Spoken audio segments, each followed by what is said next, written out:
With that, we have Representative Lawrence at the testifier stand. The House File 3493, the Safe Schools Revenue Increase Bill is in front of us. We'll start with this by Representative Lawrence. Representative Lawrence, would you like to move House File 3493 before the committee for re-referral to the Committee of Ways and Means? Mr. Chair, Co-Chair Youakim, I would like to move House File 3493 before the committee. Thank you. Representative Lawrence, you do have the DE amendment. Would you like to move the DE amendment to put the bill in the shape that you would like? Mr. Chair and Co-Chair Youakim, yes, I'd like to move the DE 1. Thank you. Members, all those in favor of the DE amendment say aye. Aye. All those opposed? The DE amendment is adopted. Members, we're sending this to Rules and or Ways and Means, excuse me, because the chief clerk has asked that we send it there. They may decide it goes differently, but I wanted to let you know that's why the motion is in front of you. Representative Lawrence, please present your bill. Chair Kresha, thank you very much. Chair Youakim, as well as fellow members, I'm honored to sit before you tonight and present House File 3493, and specifically the delete all amendment. This bill works to create a safe learning environment for all students, and I'm going to re-emphasize that, all students in the state of Minnesota. A couple of key points, a few of the key points that this proposal has is it provides options for protecting every student in every school. Public, non-public, charter, tribal. All the schools are covered, every student is covered. It includes bipartisan and common sense solutions that are practical and realistic. Most of them, as the chair has referenced, have already been heard before this committee at least once, if not the policy committee as well.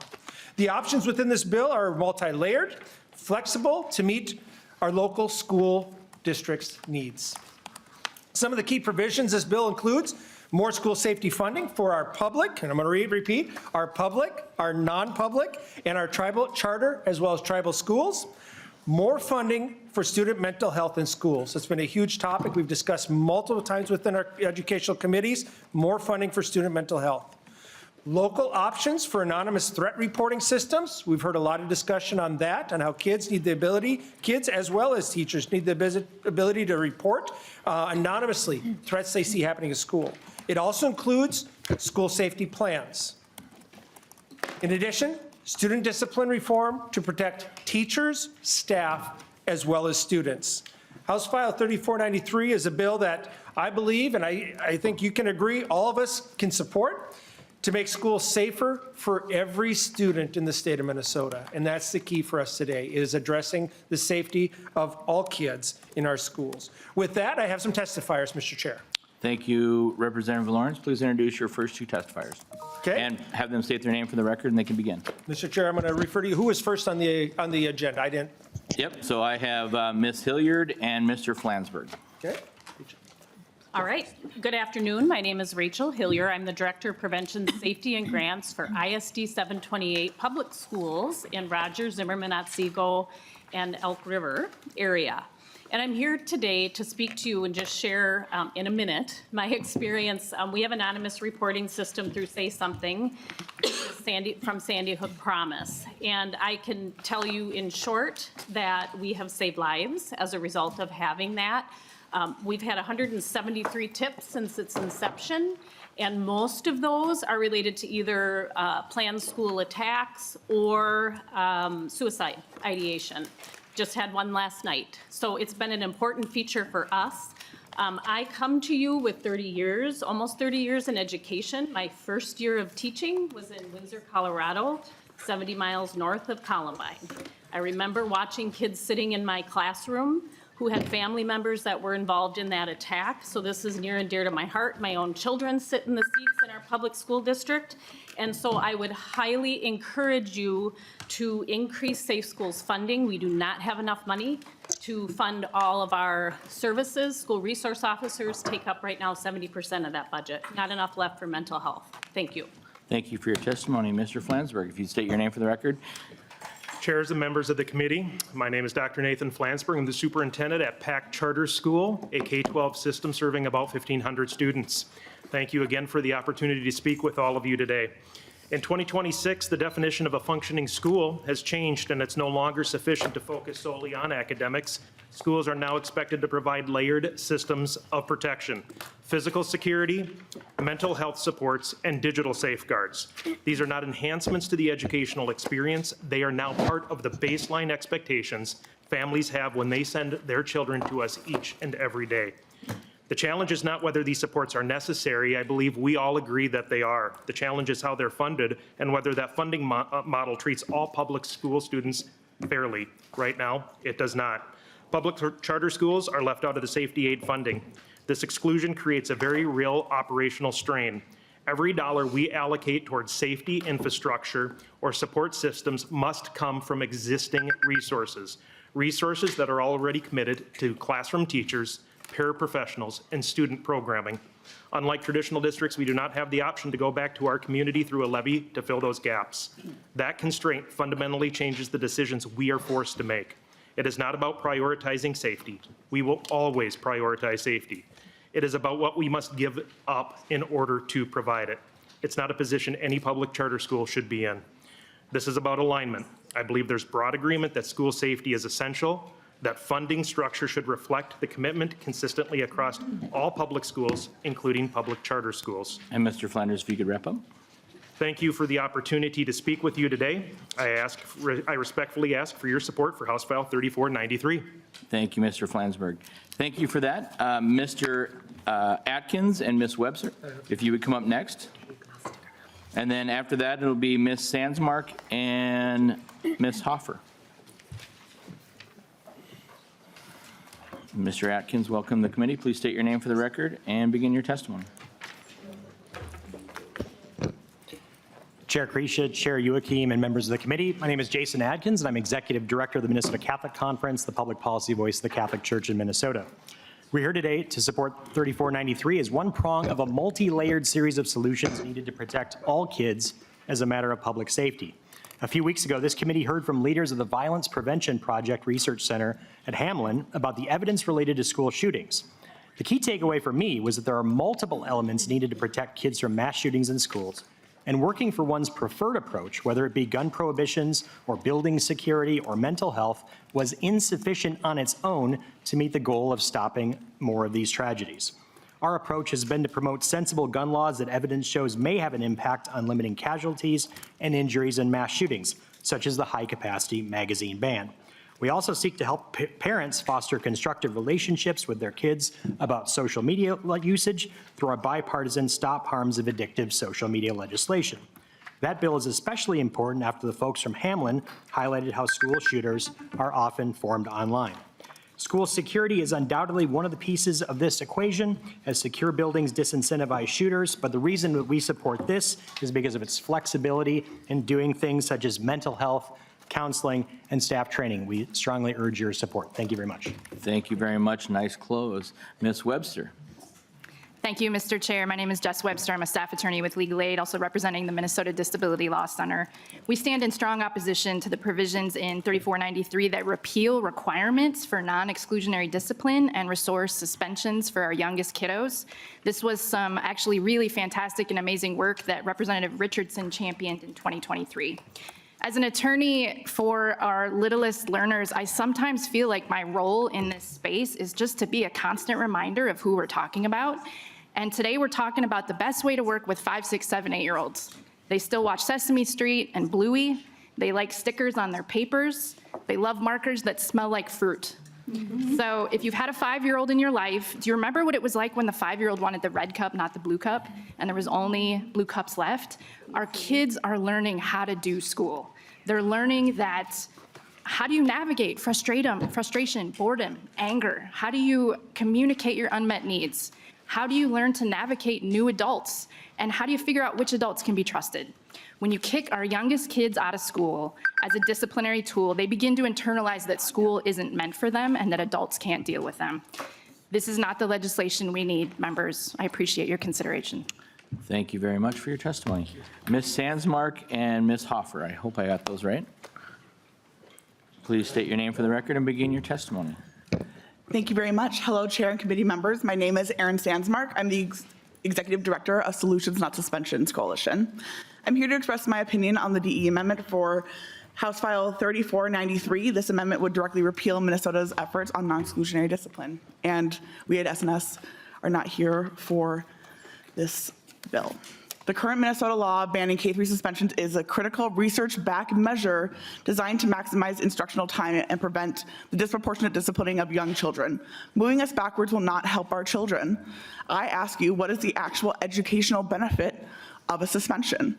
School push-out helps no one and harms children most of all. It puts teachers behind. It damages relationships with parents. There is a net negative with suspensions. Our collective goal must be to address underlying behavioral issues through positive and restorative practices, and not by removing our youngest learners from the classroom. Remember, like Ms. Webster said just before me, 5, 6, 7, and 8-year-olds. Thank you. That's my time. Vote no, please. Thank you for your testimony. Ms. Hoffer. Thank you so much, Mr. Chair and committee members. My name is Maren Christensen Hofer. I'm the Executive Director for the Multicultural Autism Action Network, and I'm also a parent of a child with a disability. I'm here to note some concerns on H5 3493, the DE amendment. First of all, we would ask that you consider including the language on school safety plans that specifically addresses the need for those plans to consider children with disabilities. The Senate has language in Senate File 3717, House File 3485 that was changed in an amendment on March 17th, I believe, and we would encourage you to include that language in the bill. We're also concerned about line 6.4, which eliminates the prohibition on suspensions. As my colleagues have spoken earlier, we feel that the overwhelming negative effects on suspensions really serve no clear purpose for children in grades K through 3. Further, we know that American Indian students are 10 times more likely to be suspended than their white peers. African American students are 8 times more likely to be suspended, and students of color are twice as likely, and that goes for children with disabilities as well. This is a discriminatory practice, and this bill does nothing to address these long-held problems. Thank you. And thank you for your testimony. I apologize for getting your name incorrect, Ms. Hofer. Ms. Molas and Ms. Jean.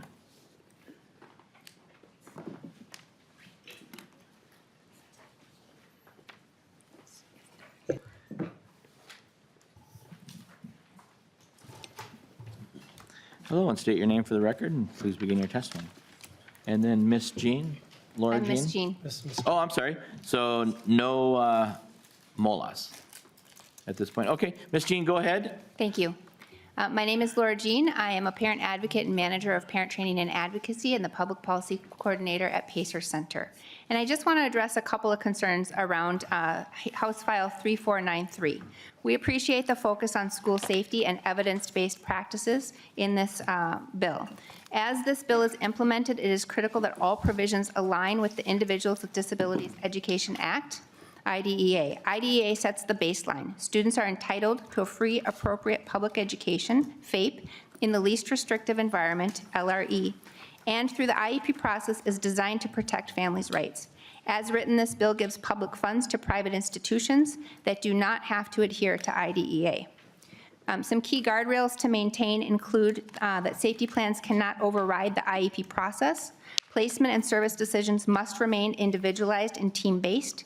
Threat response systems must be carefully implemented to consider students with disabilities that may respond in unexpected ways. Coordination with law enforcement should not lead to disproportionate impacts on students with disabilities. Discipline provisions must remain IDEA compliant, especially for younger students and those receiving special education services. Evidence-based must include disability-informed practices, not just general safety outcomes, but the impact on students with disabilities. And I will note that none of the current language in this bill addresses how to meaningfully include students and staff with disabilities. We share the goal of safety and supportive schools, safe supportive schools, but it must align with IDEA protections and consider how to include individuals with disabilities. Getting this right ensures safety is for everyone and strengthens inclusion rather than unintentionally increasing exclusion. We oppose any changes to suspension and the ban. We don't want to repeal that. Thank you. Thank you for your testimony. I have Corey McIntyre, Mr. McIntyre, and Ms. Schnabel.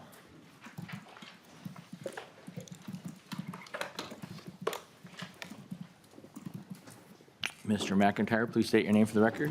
Begin your testimony. Mr. Chair and members of the committee, my name is Corey McIntyre, Superintendent of Anoka Hennepin School District, serving 37,000 students. I'm here to testify in support of House File 3493, Delete All Amendment, Section 3, that provides for a K-3 student dismissal up to 3 days for following a disciplinary incident with superintendent approval. This year through February 9th, our district has seen 142 K-3 classroom evacuations in Anoka Hennepin for unsafe, dysregulated student behavior. While this is a small percentage of our classrooms in our district, any evacuation of a classroom results in lost instructional time and trauma to the student and other students and staff in the classroom. By February 9th, we had 157 staff injuries. 110 of those, or over 70%, are at the K-3 level. House File 3493 provides the needed educational benefit and purpose of giving the needed time for the school team to work in partnership with the student's parent or guardian to address the behavior and develop a plan for a successful return to school. Thank you for your consideration of this important language. Thank you, Superintendent McIntyre. Ms. Schnabel. My name is Denise Schnabel. I'm currently the principal of Ramsey Elementary School, and I bring 28 years of experience in education to this discussion. Currently, I'm responsible for the safety and academic growth for 960 students, and I'm here to speak in support of HF 3493 Delete All Amendment, specifically Section 3. While we prioritize restorative practices, strategic interventions, and multi-tiered systems of support, we're seeing a rise in high-intensity behavior incidents that exceed the capacity of a traditional tool. Even in elementary years, there is a misconception that elementary education only involves little people with little problems. However, in my past year, my staff has managed the community aftermath of arson by a first grader, a hold in place of an entire wing of my building for almost an hour due to significant physical threats and property destruction by a second grader, and staff absences due to injuries including concussions, bites breaking the skin, and bone bruises. These are traumatic events witnessed by many that shatter the sense of safety and for our entire school community. To be clear, I do not believe that suspension is a cure-all, but it is an essential tool for the safety and stabilization. We require flexibility to use suspensions in unique cases to repair the environment for the victims and the witnesses, to conduct intensive planning with families and staff to prevent the reoccurrence, and to coordinate high levels of external resources for the students in crisis. The current prohibition on suspensions for students below 4th grade has removed our ability to effectively manage these crises. It is impossible to provide immediate intensive supervision while also simultaneously drafting the long-term plan required for a student's success. I ask that you restore administrative discretion to ensure our schools remain safe, nurturing environments for all students. Thank you for your testimony. Thank you. Mr. Shaver and Ms. Peterson. Welcome to the committee, Mr. Shaver.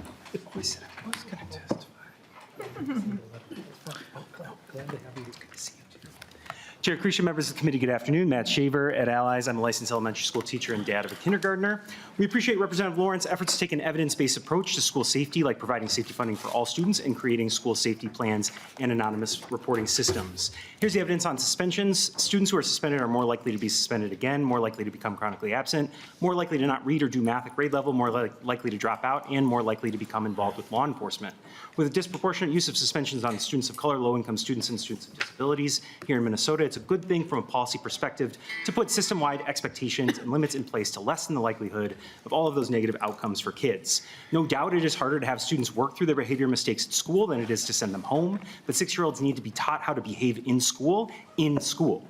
Our youngest learners, because they are our youngest learners, deserve a fresh start in school each day. The limits set in 2023 provide that fresh start, and unfortunately this proposal would take them away. Advanced policies aligned to evidence don't advance policies where the evidence points towards harmful outcomes for children. Thank you for your time today and your public service to our state. Thank you, Mr. Shaver. Ms. Peterson. My name is Shannon Peterson. I'm the Executive Director of Lakes International Language Academy, or LILA, in Forest Lake.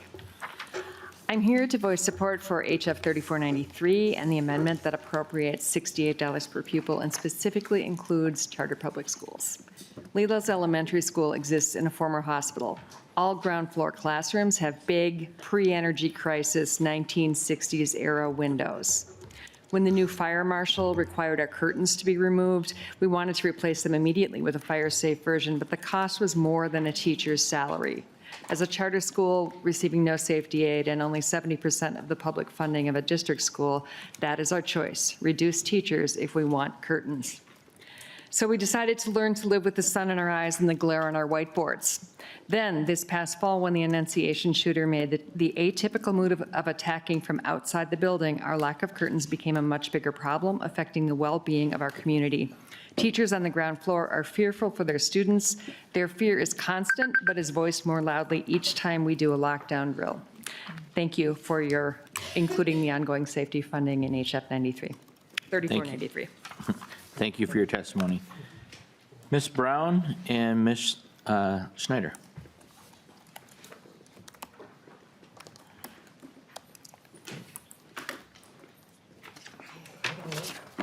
Welcome to the committee. Please state your name for the record and begin your testimony, Ms. Brown.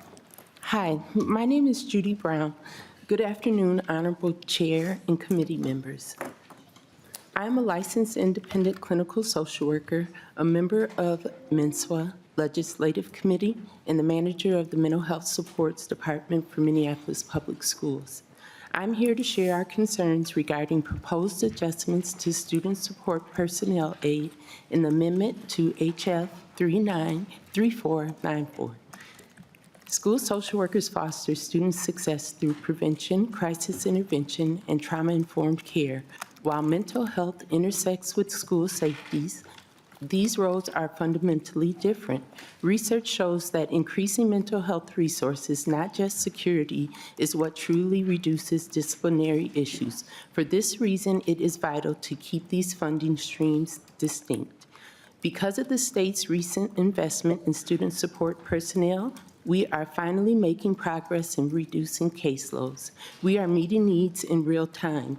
To illustrate, just a few weeks ago, I led a team of social workers in supporting students traumatized by a horrific incident. A student experiencing a significant mental health issue jumped from a third-floor balcony into a cafeteria commons area. A third-floor balcony into a cafeteria commons area at the end of the day of school as students passed by and witnessed it. Our staff is working tirelessly, quite literally, to keep students from jumping off the ledges. This student is alive today because social workers had the time and resources to build strong relationships with students, not just students and families. The student called her dad and text her dad and sent goodbye messages. The school's social worker and principal ran to get the student, met the student with the father, and the student jumped in front of everyone. So she had support there around her, trusted relationships with people that she could depend on to help her. But guess what? It wasn't enough. There's not enough people to do this work. So I'm saying that to say that this student is alive today because of the social workers and time that we have to build relationships with these students that are on the edge of crisis. And we have to be also really honest with the fact that when we talk about school violence, guns don't shoot themselves. Hurt people, period. And no matter what type of technology you have, it's not going to prevent or be able to build a relationship with the student to help persuade them from jumping from a third-floor window or from harming someone else. And Ms. Okay. Brown, I do need to ask you to wrap it up. I'm sorry. Oh, sorry, I didn't hear that. Yeah. Oh, I'm up here. oh, sorry. So on a technical note, amendment starting on line 2.1 conflicts with Minnesota 2451. It incorrectly limits the term mental health professional to 3 school licensees under the state standards. The title is protected statutory designation for clinical disciplines.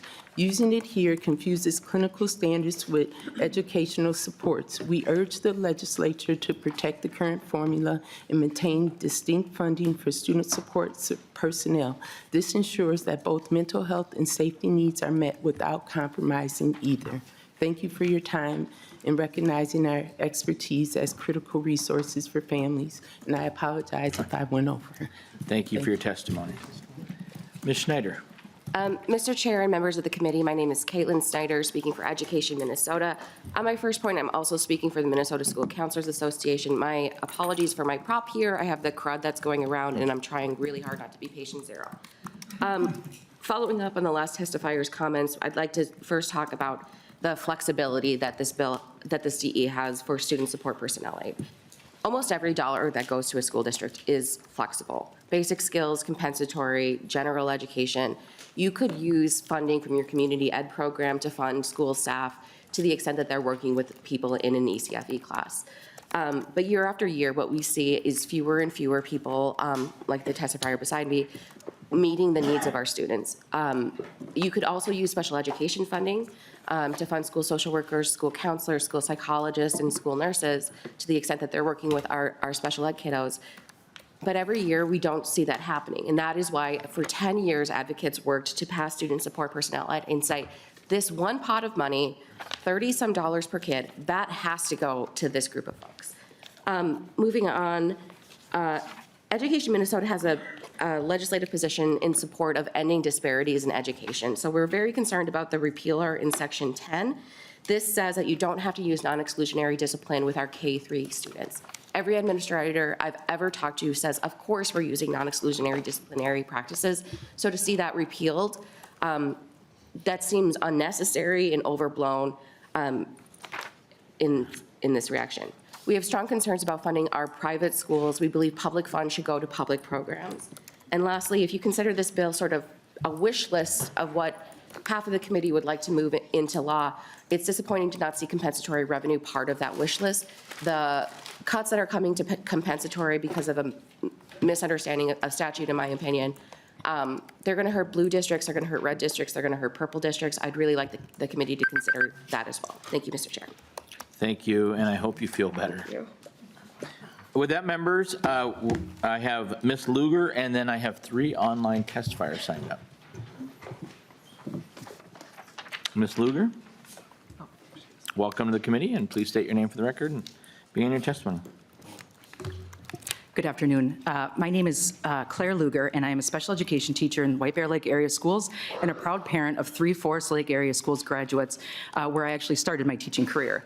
To be very clear, to be absolutely crystal clear, every single student in the state of Minnesota deserves to be safe in their schools. Students cannot learn without feeling safe. I am here, however, to speak in opposition to the subdivisions in this bill that would provide public money to non-public schools, because public schools are not only responsible for all students and have far more costly mandates that require public levies to keep up with the special education services that my colleagues and I, for example, provide to students with disabilities in private schools, as well as in my home district of Forest Lake, the funding that we need to pull from our general budget because our transportation funding isn't equitable. Our public schools need more, not less. As an elected community member, I assure you that the hardworking taxpayers of Minnesota want their tax dollars invested in their own schools and their own communities, because strong public schools make strong communities. It does not make sense for the state to direct public school money to unaccountable and unregulated non-public schools. Public money should be for public schools, period. Thank you. Thank you for your testimony. And with that, members, we're going to move on to our online testifiers. I do have 3, and one of those is Fatima Molas, who, if you're online, we'll move to you first. Thank you. Good afternoon, Chair and the committee members. My name is Fatima Molas. I'm a mother of a child with autism and the co-founder of the Multicultural Autism Action Network, MAN. I'm here today to strongly oppose House File 3493. As a parent of a child with profound autism, I have seen the harm suspension has caused. My child has been punished for behaviors related to his disability, leading to emotional and psychological trauma. Young children, especially those with disabilities, need support, not exclusion. Suspensions does not teach skills or improve behaviors. It only causes harm. We must invest in training and supportive evidence-based approach, not push children out of school. I respectfully urge you to oppose House File 3493. Thank you. Thank you, and I understand you have a young one that may be ill, so I hope that illness passes soon. Ms. Bernhardt, and then Mr. Campa. Thank you, and good afternoon, Chair and members of the committee. My name is Sarah Bernhardt. I am a nationally certified school psychologist, licensed and practicing in Minnesota. I'm also an elected board member of the Minnesota School Psychologists Association, or MISPA, and I am testifying today on behalf of MISPA. MISPA supports the school safety planning and behavioral health investments in HF 3493D. E1, we support the provisions that strengthen the evidence-based school safety planning, require consultation with licensed school mental health professionals, and expand school-linked behavioral health supports. Those are meaningful, prevention-focused investments in student well-being. However, MISPA respectfully asks the committee to remove Section 4 and Sections 3 and 10 related to K-3 discipline changes. First, current Minnesota law created student support personnel to aid to address shortages and reduce caseloads. House research indicates DE1 would allow that aid to be used for any safe schools purpose. Minnesota still faces major workforce shortages. Our current school psych ratio is 1 to 1,047, while nationally the recommendation is 1 to 500. I want to briefly share why this is not just a statistic to me personally. Early in my career, I lost a student to suicide. That student had been identified as needing support and was awaiting referral to me, and the referral was delayed because our district was experiencing a severe shortage of school psychologists.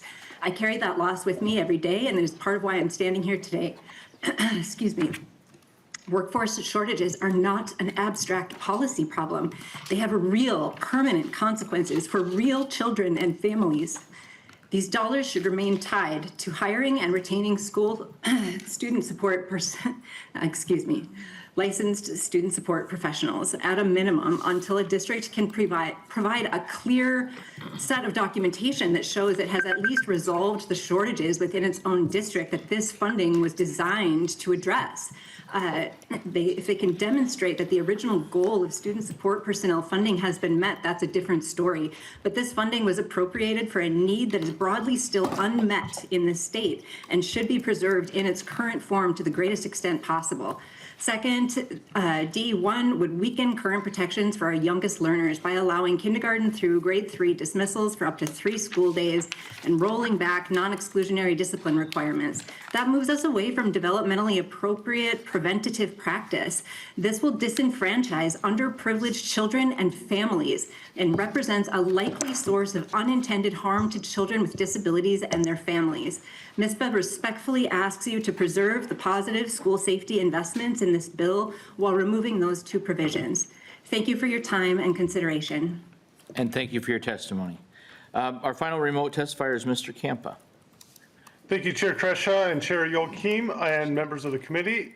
I appreciate the opportunity to testify today. My name is Chris Campa. I'm the Director of Finance and Operations for Cambridge-Isani Schools. I'm sorry I'm not there in person, but I will work to make this quick. And I want to start with a straightforward reality. General education funding has lost about 20% of its value over the past 20 years.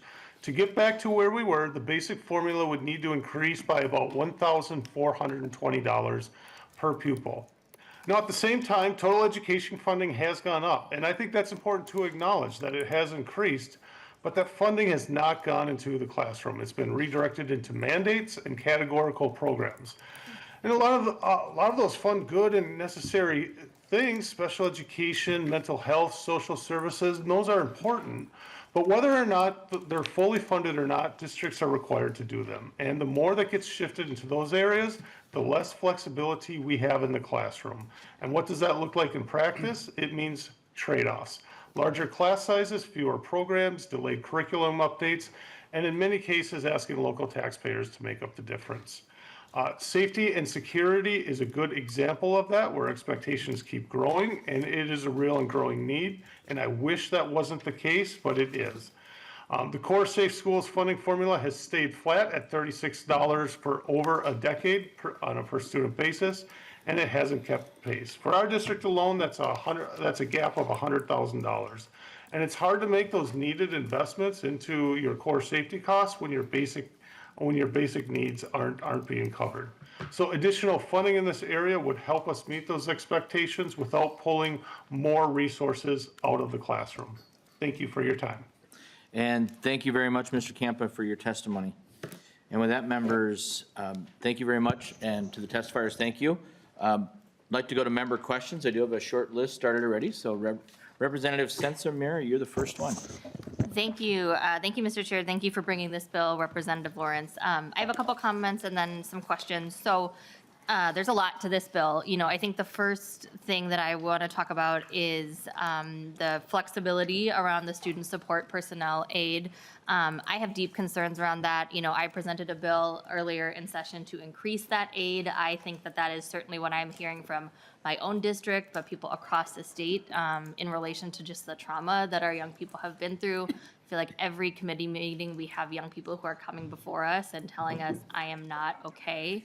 That story that we heard today from Judy Brown about a student literally, you know, jumping in front of other students. I can't think of a more kind of stark image of a kid saying, I'm not okay, I need help, I need support. So I think rating that pot of money for anything is not what we should be doing right now. You know, just to give one kind of specific example from my district, Minneapolis, one of the biggest districts in the state, you know, I have had high school students that I've been meeting with who are really concerned just about the amount of alcohol and drug use that they are seeing at their school. One of the kind of reverberating issues of that is that the bathrooms keep getting shut down because kids are going to the bathroom, they are vaping, they're doing other things.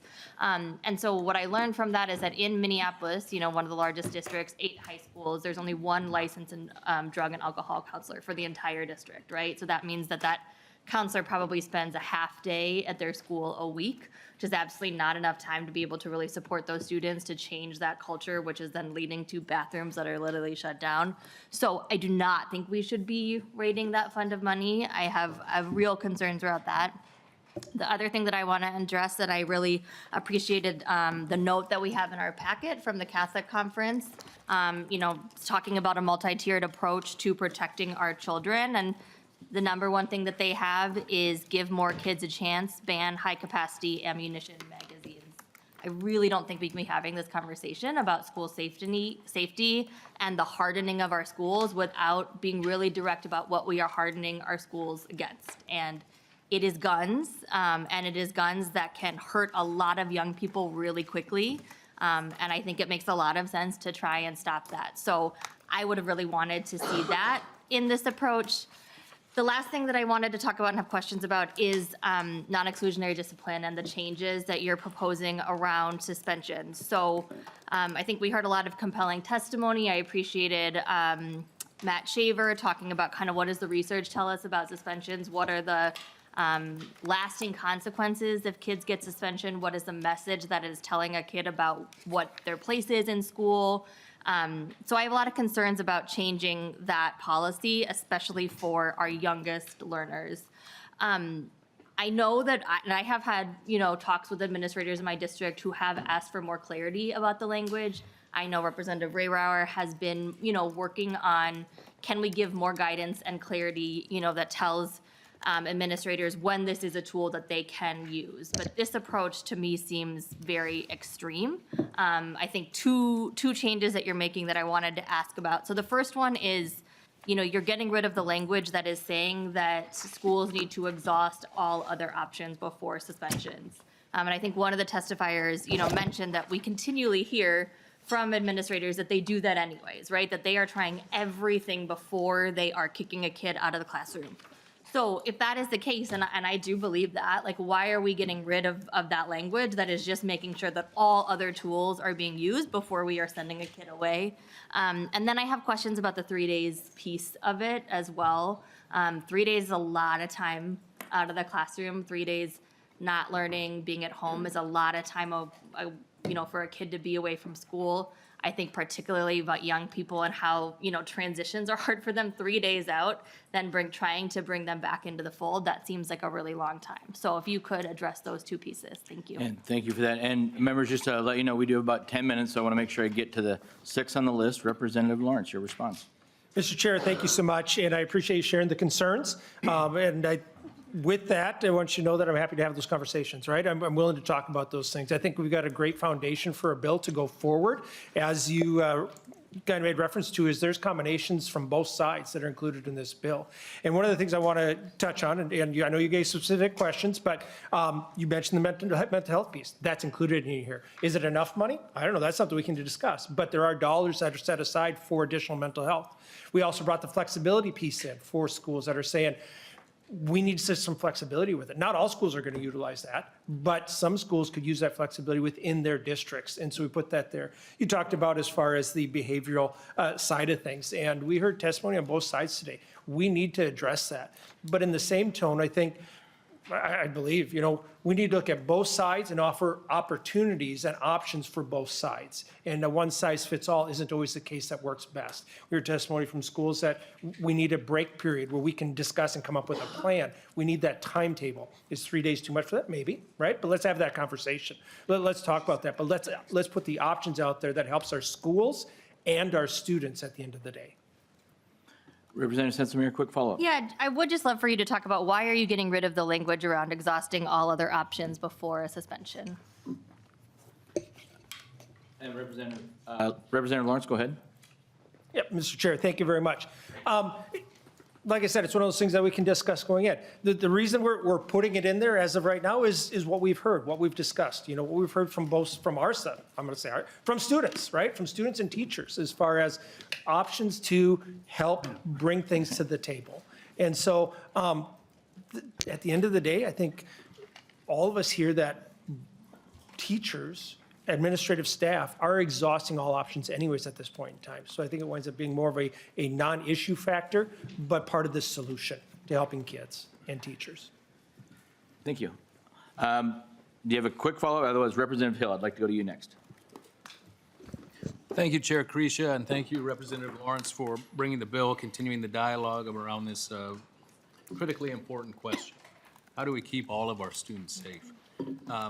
Like Representative Sensenmere said, there's an awful lot happening in this bill, all coming at us all at once. Some I love, some I have concerns about. And in particular, one area I have concerns about is the dissolving of student support personnel aid that was put in place to ensure that our students have ample access to counselors, to school nurses, to social workers, and chemical dependency counselors in our school sites, at our school sites. And allowing for districts instead to use that to fortify a building, creating a fortress of sorts, is concerning to me. Because as a school teacher for the last 26 years, I know that the most effective tool against students becoming violent is that they have a strong relationship with somebody at their school, an adult at their school.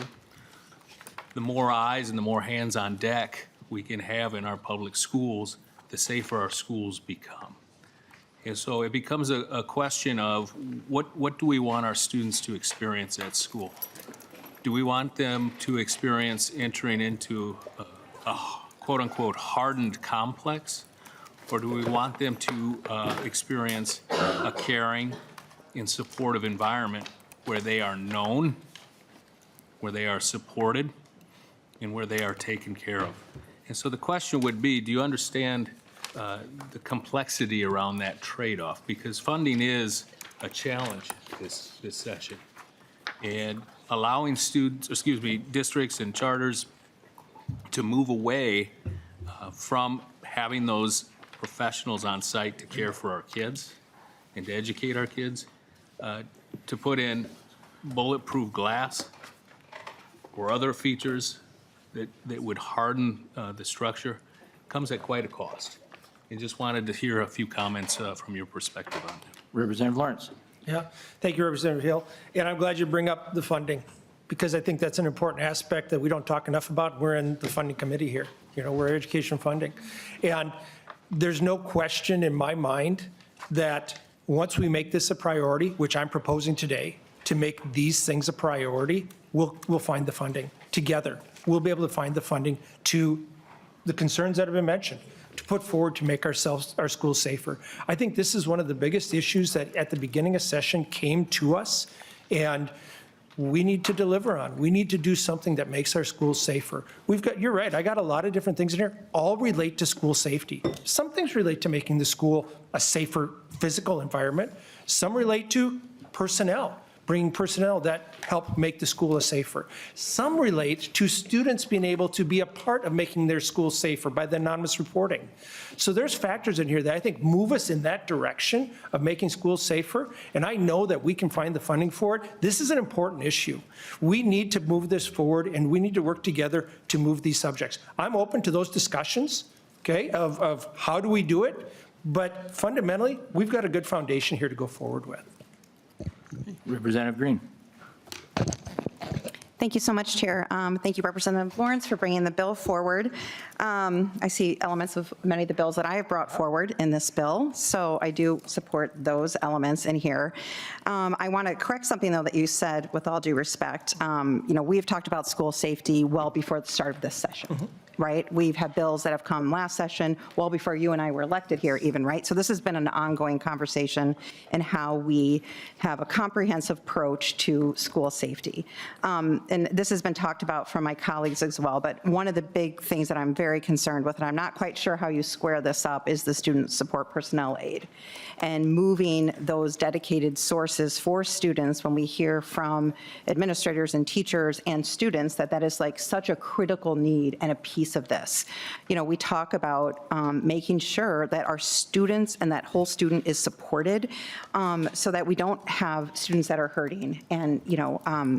And so that was my question to you. We can talk about it offline too. I know you've responded some before, so I want to be respectful of that.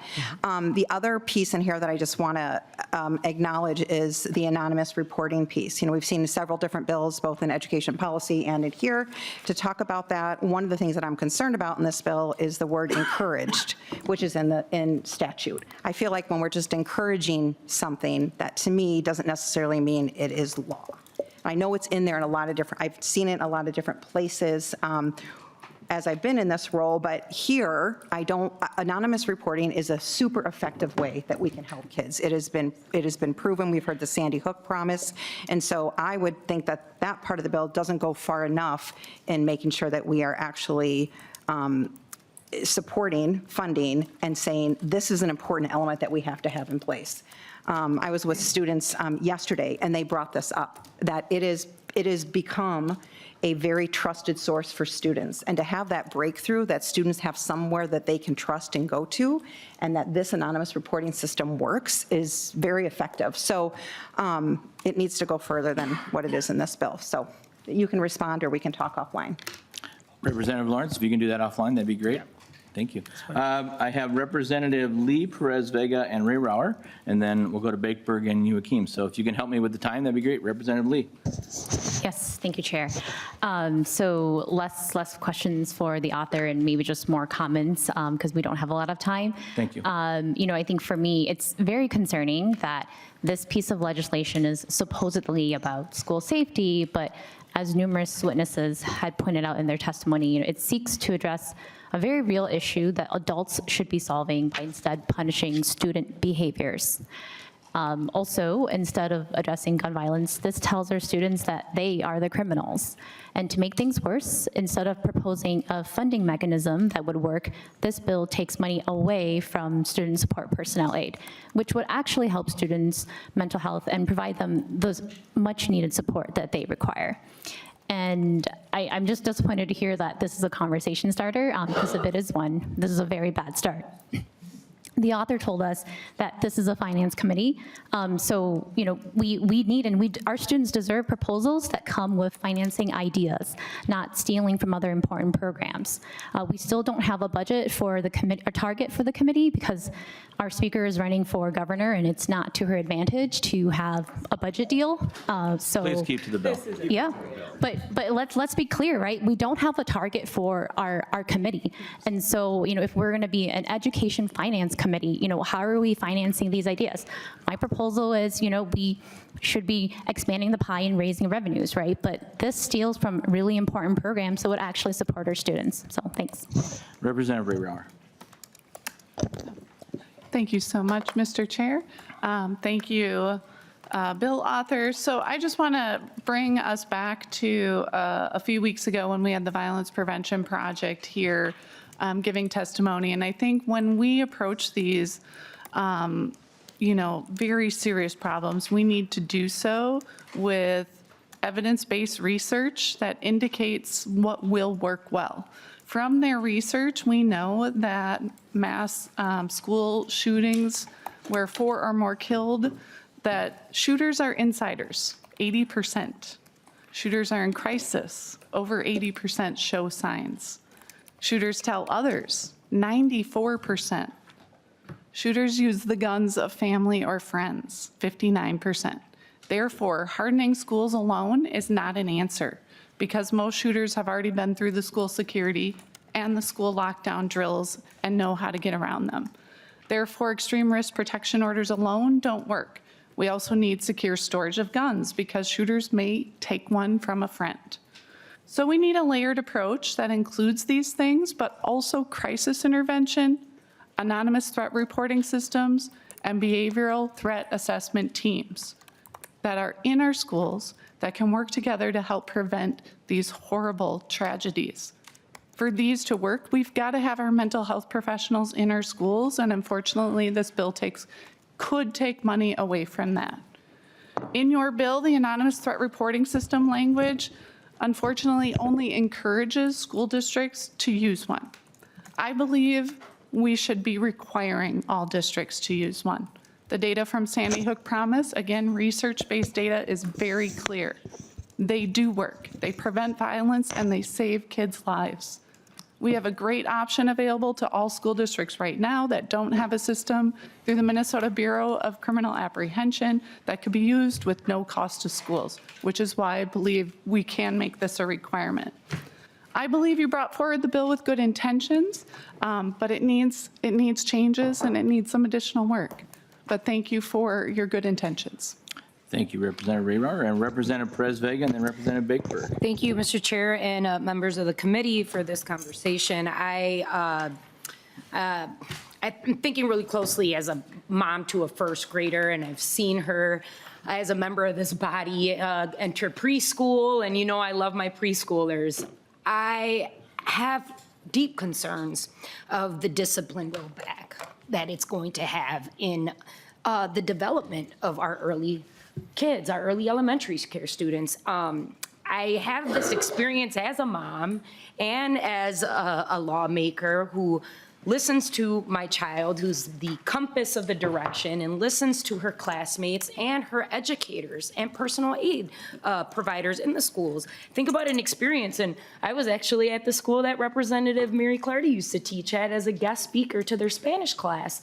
And in the middle, I received a call from my daughter's school that I had to rush to get to there because my daughter had been hit in the face by another classmate.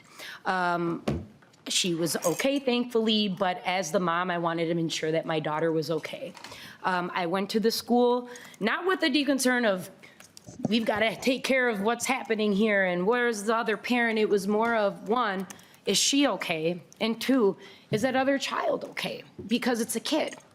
I spoke with the administration and, I'm not giving the consent, I don't have the consent to share the child's name, and I want to protect that child as well because that's what the kid was venting on. And my daughter's response was not, I don't want my classmate to be in the class anymore, or I'm scared. It was, are they going to be okay?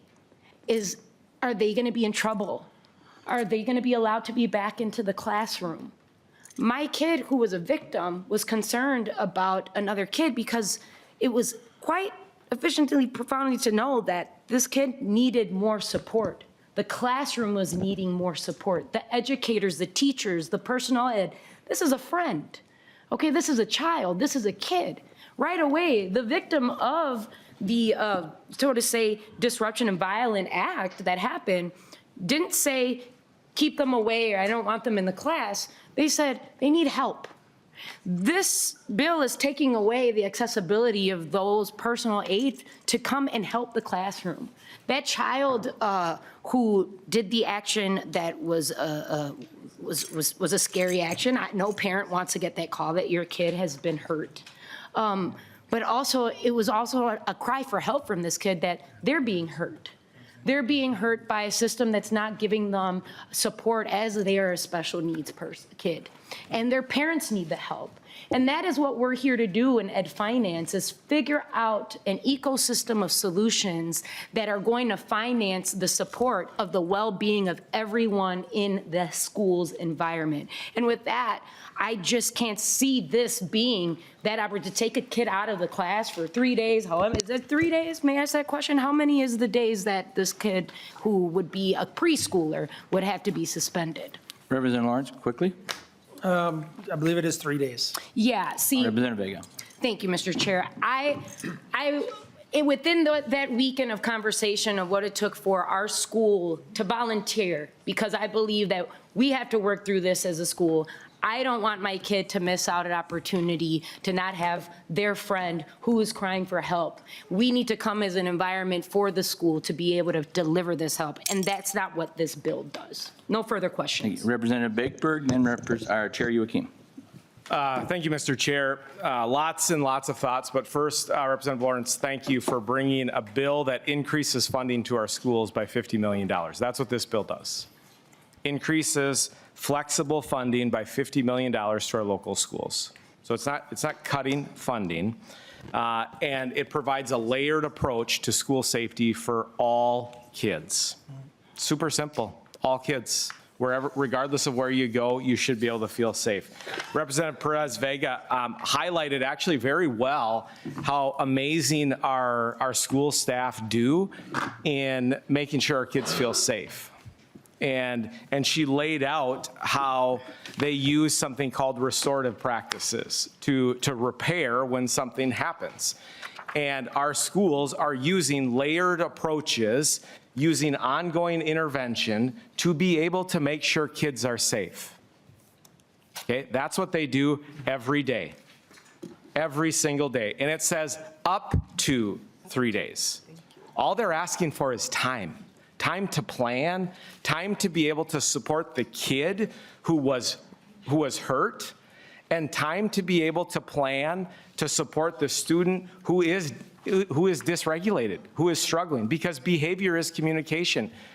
But all this bill does is provides time to plan, to make sure our kids are safe in school, and our educators.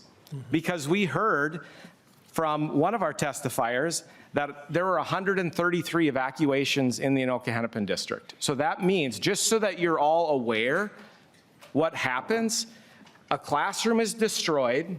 Imagine this room, all these tables flipped over, papers thrown everywhere. That is what is happening. That's the reality of what the schools are dealing with. So a room is destroyed.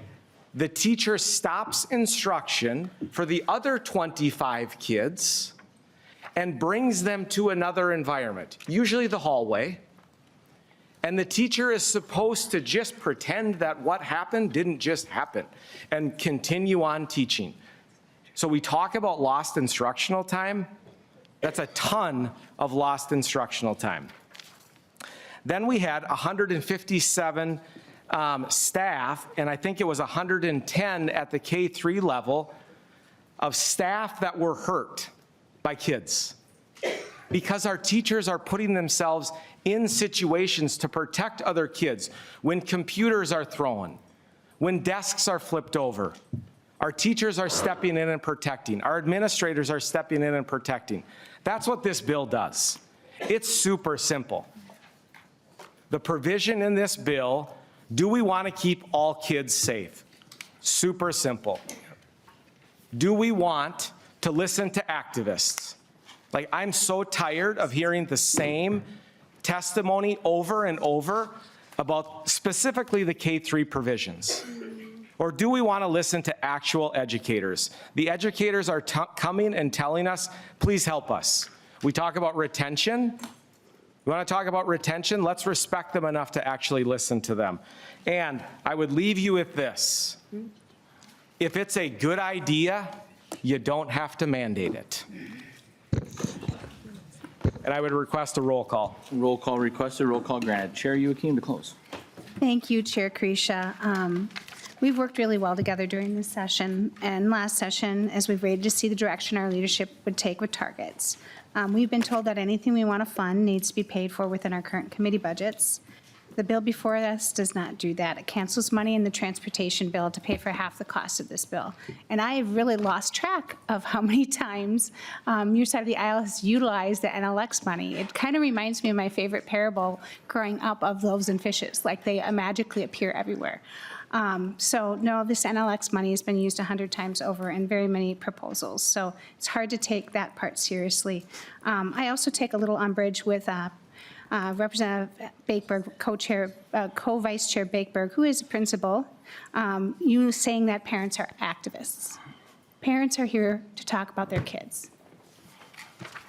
So that is a little concerning. But I'm also very concerned, as we've talked about and we've heard from many of our licensed professionals in our schools, those folks we should listen to, that taking away and transferring the student support personnel aid by a board vote to harden our schools is not the way to go. I'm so glad folks really listened when we had the Gun Violence Prevention Resource Center in to talk about what keeping kids safe in our schools look like. And you're right, it is a multi-layered approach, but that approach starts with people in our schools. Because as Representative Raywauer so bluntly pointed out, most of the shootings start with students in our schools or who have been in our schools. So making sure they have those wraparound services is exactly why we created the Student Support Personnel Aid. Funding that had been worked on for years to make sure we could have more school counselors, nurses, social workers, and psychologists in our schools to take care of our kids. We have a 750-to-1 ratio in Minnesota for counselors. It's recommended to be 250-to-1. Our students deserve better, and they've been asking for that. They've been asking for those mental support helps. They've been asking for those wraparound services. And the provision of repealing the K-3 suspensions and changing the non-exclusionary disciplines, sometimes we do have to put things in statute for them to follow. I believe our schools are following those statutes. And we might be able to have a discussion on clarifying them, which I believe Representative Bakeberg is very interested in, and so is Representative Raywauer. But a complete repeal in a bill that you're calling school safety makes it look like you're criminalizing our students. I finally want to say that I appreciate the language around the anonymous reporting and the school safety plans. I know there's quite a few people in our caucus that have worked on it between Representative Raywauer, Representative Ream, Representative Nadeau, Representative Curran. And I appreciate the start of the language in this bill, but it is still a may. A may is what can already happen, and it's not in all of our schools. It needs to be a must. This bill is not what we need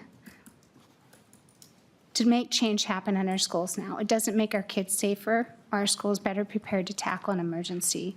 I'm going to have to ask our members to vote no on the bill, but I have to also say I'm happy that we're finally having this discussion. I'm sad that it took until the last week of deadline week to have this discussion when we started it at the beginning. So I look forward to our rollout of a school safety bill on Thursday and having further discussions. Members, I'd ask you to vote no. Closing comments, Representative Lawrence. Chair Kresha, Chair Youakim, fellow members, I'm honored to have the opportunity to present this bill before you. As been stated numerous times, they're not my ideas, but many individuals from this committee have brought parts and pieces to this that have compiled into this bill. And I think it comes to the table as a very, probably not perfect in most people's eyes, but a very bipartisan bill to present before this committee today. A lot of concerns have been mentioned as well. Funding flow, funding sources, student discipline. Let's have those conversations. Let's have those conversations. Let's pass this bill today and have those conversations as it goes forward to Ways and Means. And so I thank you. I renew my motion on 3493 as amended to be referred to the Committee of Ways and Means. I ask the committee to vote yes so we can continue this conversation and at the end of the day put a safe schools bill forward. My fundamental goal is simple: protect every student in every school. Thank you. Ms. Bolka will take the roll. Chair Kresha. Aye. Chair Youakim. No. Vice Chair Bakeberg. Yes. Vice Chair Clardy. No. Representative Altendorf. Yes. Bonner. No. Bennett. Aye. DePel. Aye. Gander. Aye. Gordon. Aye. Green. No. Hill. No. Johnson. No. Lee. No. Knutson. Yes. Lawrence. Yes. Mueller. Mueller votes yes. Perez Vega. Perez Vega, no. Quam. Yes. Ream. Ream, no. Ray Rower. No. Reimer. Aye. Sensor Mira. No. Vernig. No. Members not receiving the necessary 13 votes in favor of the motion does not prevail. House File 3493 as amended is laid over.